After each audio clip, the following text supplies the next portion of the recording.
Hello mga idol, welcome back dito sa ating tambayan. Ano, takas ng hangin. Yung title na binigay ko, pinakita ko, dapat lahat tayo kaya na natin gawin yung mga bagay na nakakasama sa atin, yung masyadong nakaka-trigger sa atin. Ako yan, malaking trigger sa akin about coffee. Basta't yung coffee ay masyadong matamis, may mga cream. Hate na hate ko yung yung coffee shop. Matagal kong gustong gawin pero hindi po pwede. Masyado siyang trigger para sa akin. Pero yun, nakita nyo naman bakit ko ginagawa. Hindi dahil na uh, uulit-ulitin ko. Una, mahal. Pangalawa, hindi siya bagay sa mga may GERD o yung dating may GERD. Hindi naman tayo kasing hindi naman talaga tayo kasing lakas ng dating resistensya natin about sa ganyang bagay. Kasi may something na trigger na siya. Madali na tayong mag-acid reflux kung ulit-ulitin. Pero kung something paminsan-minsan, once a week, okay lang. Pero yun nga, pahalagahan natin ang ating kalusugan, lagi nating iisipin. Yun, idol. Gusto ko din kasing mag-grow vlog. Kasi ako vlog na ginagawa ko more on about sa nutrition, kalusugan, about sa sakit natin, ano yung mga ginawa ko, ano yung mga nakatulong sa pagpapagaling ko. Nung umpisa, pinakita ko kung paano ang paghihirap, kinuwento ko yung mga pinagdaanan ko, at habang nakaka-discover ako ng mga bagay na nakakatulong sa pagpapagaling, on time, sinishare ko. At dito na tayo sa point na naging okay tayo. At yan nga, medyo naging laylo ako sa pagbablog. Kasi na-focus tayo sa maraming gawain na naging prioridad. Pero hindi ko pa rin kinakalimutan na mag-share paminsan-minsan ng about sa GERD, lalo na kapag may nakita ako na comment na kailangan kong sagutin, dinadaan ko sa vlog, at sa ganon marami ang makapanood, makaalam nung kondisyong ganon sa tanong ng mga viewers natin. Ako nga pala, idol, kaya gusto ko din mag-grow vlog para makita na ang dating may GERD, ang dating may acid reflux na namumroblema, naging about nga doon, something, naging kondisyon, kaya gusto ko pakita na wag nyong kalimutan, wag kayong manghinaan ng loob, magre-recover din kayo katulad ko, basta lakas ng loob. Kasi pag malakas ang loob, maraming idea ang papasok sa ating isipan para malabanan yung sakit. Ganyan kasi nangyari sa akin. Lakas ng loob, nagkaroon ako ng maraming idea kung paano ko lalabanan ang sakit na GERD. At yun yung nakamtan ko. Something may papakita din ako sa inyo eh. Hindi ko ito ginagawang trabaho. Maraming mga viewers ko alam kung ano yung trabaho ko. alam kung ano yung mga ginagawa ko sa buhay. Isa akong office boy. Nag-opisina ako, nakaupo, nagagawa ng report. Something nagle-lecture minsan sa mga komunidad about sa ah, sa ang tawag ito, ah, kapayapaan, yan, kapayapaan, sa law enforcement agency ako. Yan. Pero kahit ganun, may mga ibang gawain sa tahanan na hindi ko na dapat minsan ibinabayad. Naging naging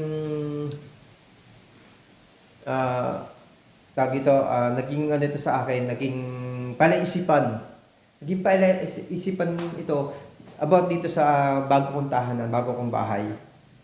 Dito sa bagong bahay. Yan. Yan. Hindi pa siya totally gawa, hindi ko pa siya nalilipatan. Yan, chandelier na yan. 'Di ba? Okay, ganda niyan, 3 color yan. May isa pa dito. Iyon. Yan. Yan, yung linya ng kuryente dito. Sabi ko nga sa inyo, ako ay nag-uopisina. Hindi ako about construction. Ako ang naglinya niyan. Hindi na ako nagpabayad. Hindi na ako bumayad. Yan. Yan yung breaker ko. Yan. Yan. Ako naglinya niyan. Meron pa dito. Pakita ko sa inyo.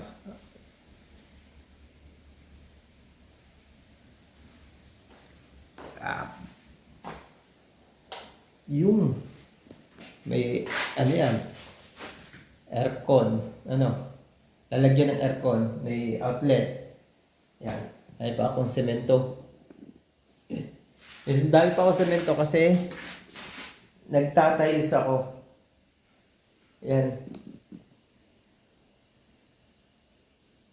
Nagtatiles ako. Hindi ako construction worker. Pero something ganyan. Mahirap. Mahirap lalo na hindi kasanay. Nakaka-stress, nakaka-acid. Nakaka-acid. Hindi ako acidic, Pero yung bang kakain ka, pagkakain mo, uupo ka dito para mag-tiles, magpupukpok, mag-level. Yan Yan. May something papasok na ako doon sa kwarto. Yan yung susundan. Ito sa kabilang kwarto, ganun din. Tapos dito, ayan. Unti na lang yan.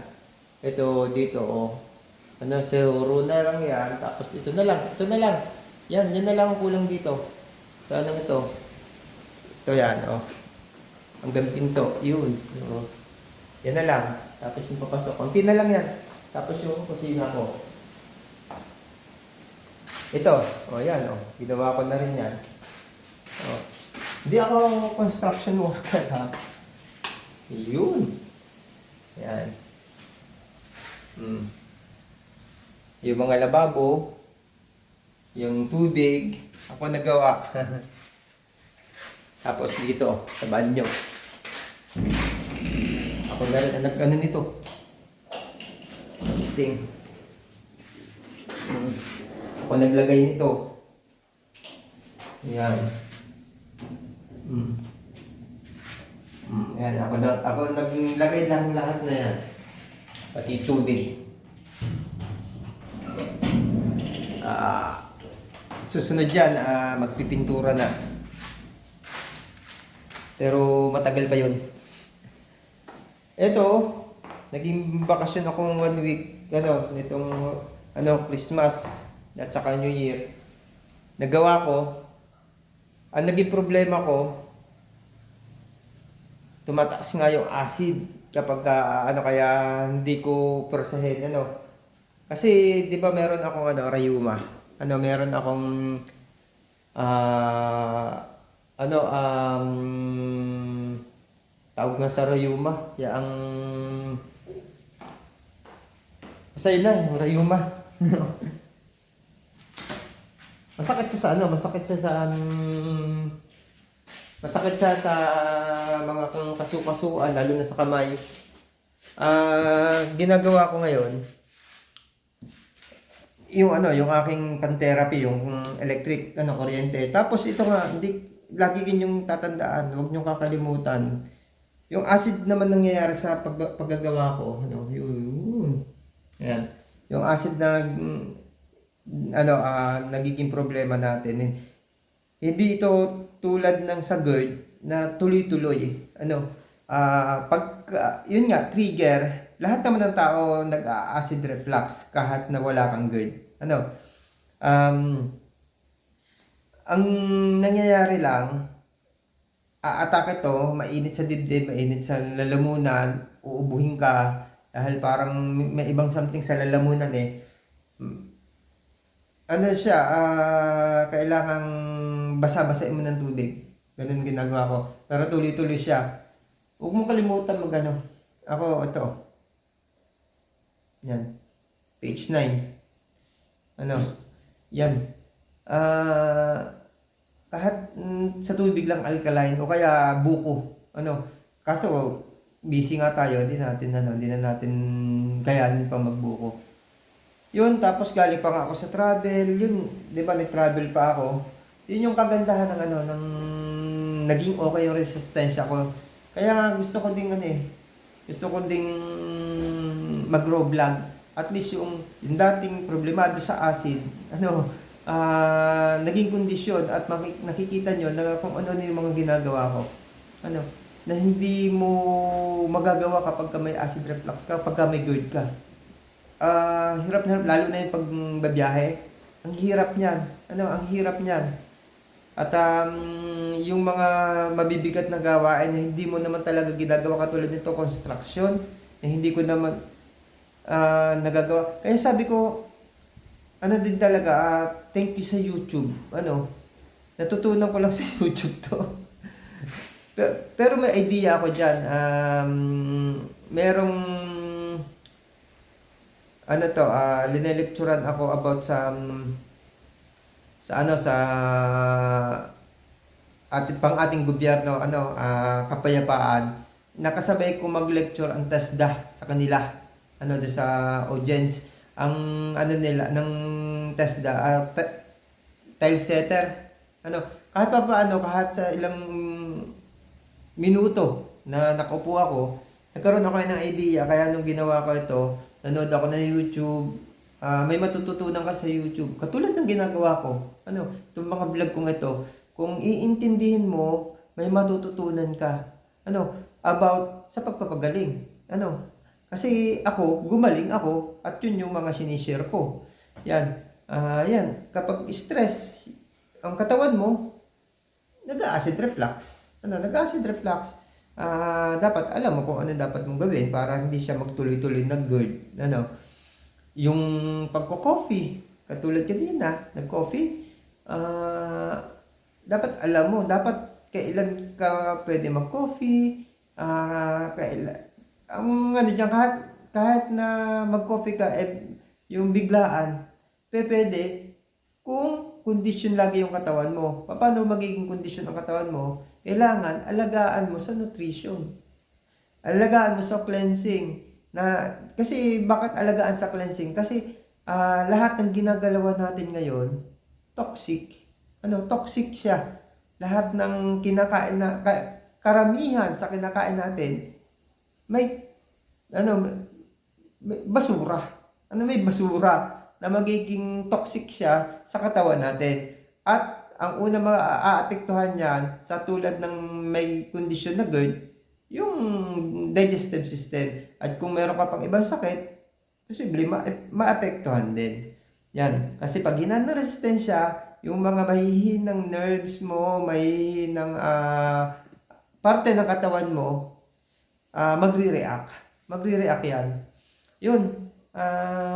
Something na paminsan-minsan magro-raw vlog ako, at least makikita nyo kung ano yung mga yung mga ginagawa ko na imposible kong magawa dati nung meron pa akong GERD.